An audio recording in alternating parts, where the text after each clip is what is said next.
কি ভাই? ওই পাড়া নামাজ পড়তেছিলাম, ওই পাড়ার লোকে বলছে নবীর শরীরে যদি আলো জ্বলে তো নবীর বাচ্চা কি করে হলো?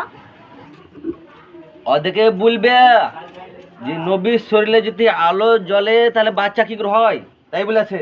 তাহলে ওদেরকে বলবে যে জুনহাকি পোকার যদি লাইট জ্বলে পুকটিতে তাহলে ওদের বাচ্চা কি করে হচ্ছে।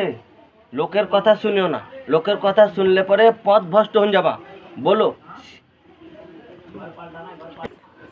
তুমি যে কোনো শিক্ষক যারা মাদ্রাসায় পড়ায় ওই শিক্ষকের সামনে হয়তো শাহজাহান ভাই কিংবা মাহিরুল ভাইয়ের কিংবা কিরণ ভাইয়ের সামনে তুমি কিভাবে দাঁড়াবা আমাকে দেখান দাও, কিভাবে দাঁড়াবা সামনে? মাথা নিচু করে।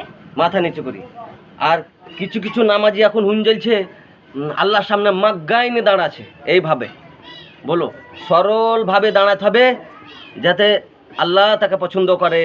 আর এখন এই মাগ্গাই নিয়ে দাঁড়াচ্ছে এখন।